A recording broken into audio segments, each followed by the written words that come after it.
Olá, tudo bem? Espero que sim. Vamos iniciar agora mais uma aula voltada para a história da arte. O tema da aula de hoje será maneirismo. Nós devemos primeiro saber que o maneirismo surge em Roma, paralelamente ao Renascimento Clássico, no período de 1520 a 1610. Então fazia 20 anos que o Brasil tinha sido descoberto e surgiu o maneirismo. Esse movimento artístico, ele conscientemente, ele procura se afastar dos modelos da antiguidade clássica. Maneirismo vem da palavra maniera, italiana, que significa maneira.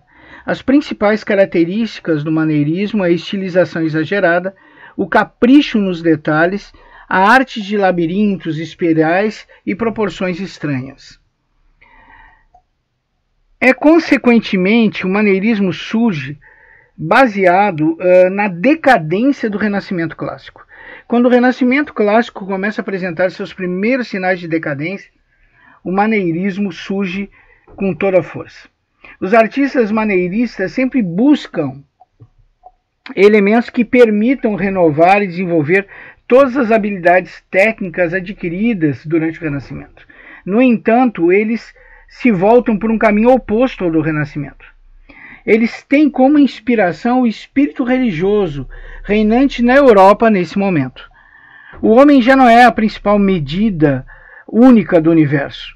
Após o saque e a destruição de Roma por Carlos V, os artistas deixam a cidade, levando a arte maneirista para todas as grandes cidades europeias. Ok? O maneirismo dava prioridade à construção de igrejas, agora falando da arquitetura maneirista, em plano longitudinal. Criou inovações não só na construção, mas também na distribuição da luz, na decoração.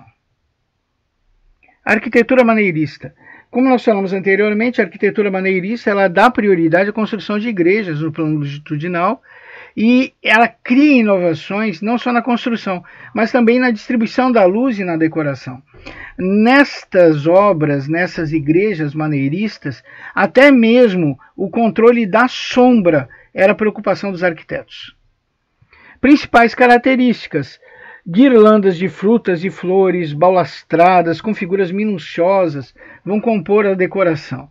Caracóis, conchas, volutas vão cobrir os muros e altares, lembrando uma exuberante selva de pedra que vai confundir a vista.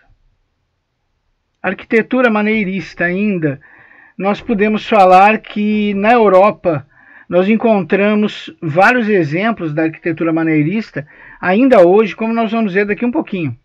Então, as igrejas, que eram o principal fator de criação dos maneiristas, dos arquitetos maneiristas, elas possuem naves escuras, iluminadas por ângulos diferentes, escadas em espiral, na maior parte das vezes não levam para lugar nenhum.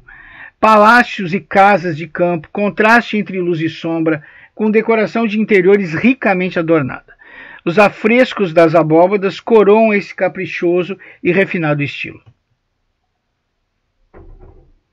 Principais arquitetos: o Bartolomeu Amati, o Giorgio Vasari e Palladio.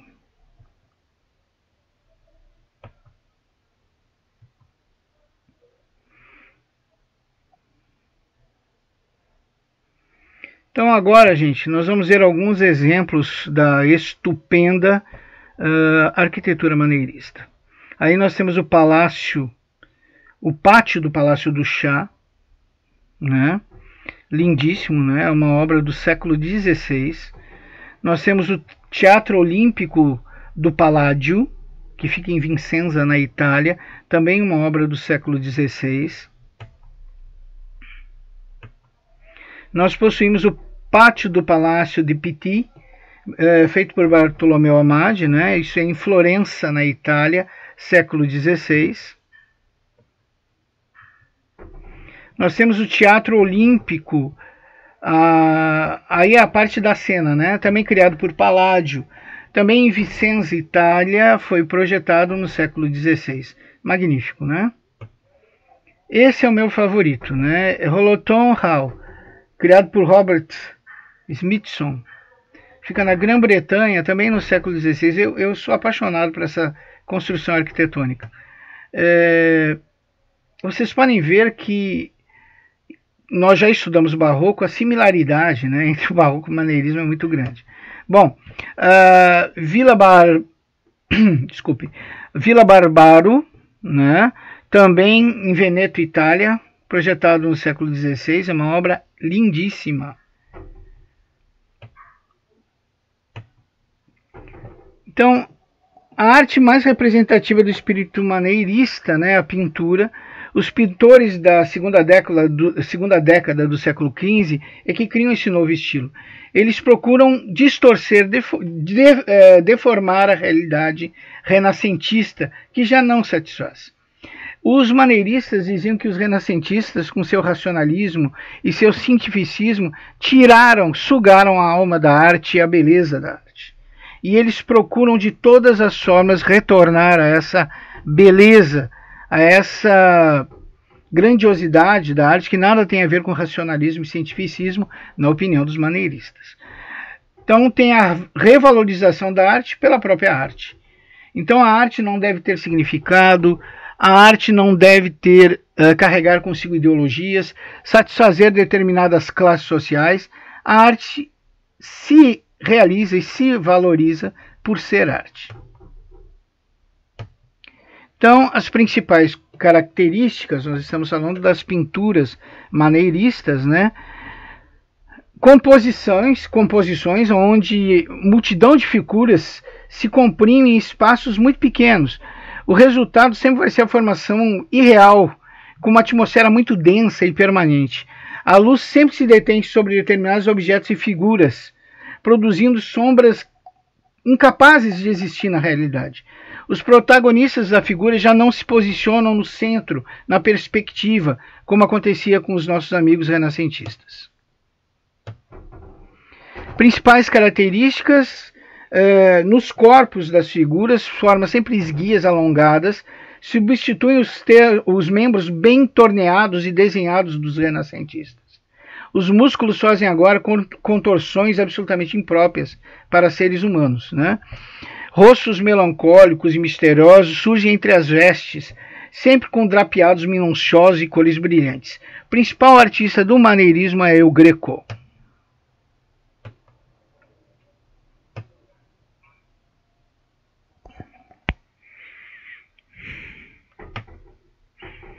Então nós temos uma obra de El Greco, A Cura do Cego, feita por Jesus Cristo, né? Uma belíssima obra. Alegoria da Fortuna, né? Muito bonita, muito linda essa Alegoria da Fortuna, é uma obra muito bonita.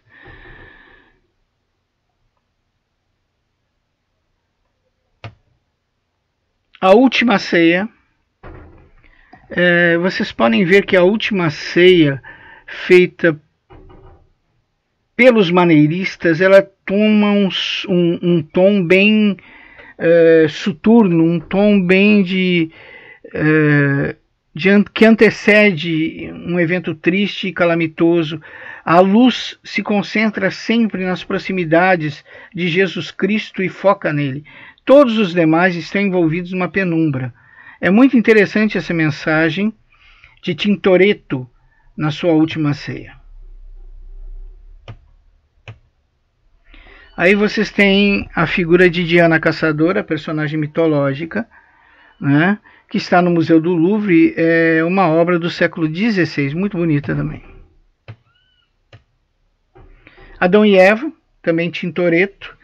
Vocês podem ver que os temas religiosos voltaram, mas mesmo nos temas religiosos da tradição cristã, existe muita influência das obras mitológicas, um toque de arte grega, né?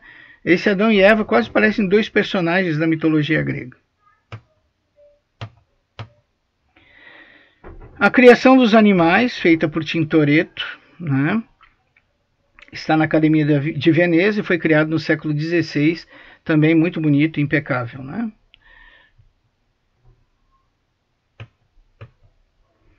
Vênus, Cupido e o Ciúme.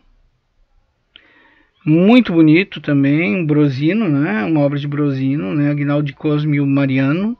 Fica no Museu de Belas Artes em Budapeste. É uma obra que data do século XVI.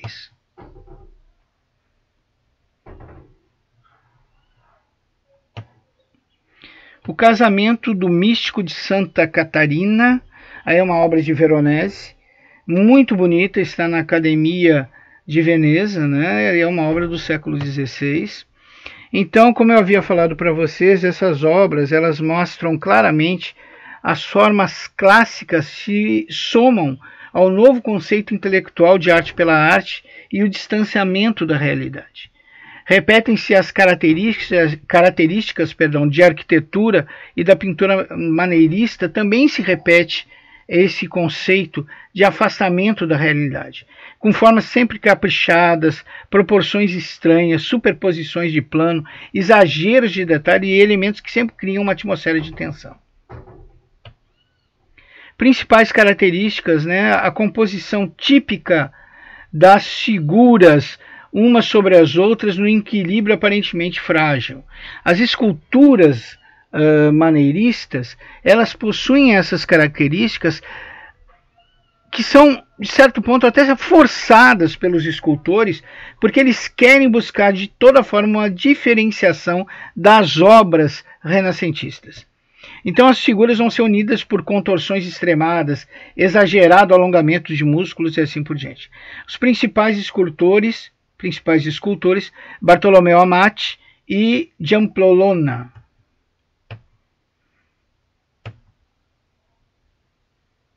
Muito bonito, essa obra é o Crucifixo, muito bonito, uma obra do século XVI também, uma escultura do século XVI, Tritão, né, muito bonito, fica na Catedral de Milão, data do século XVI.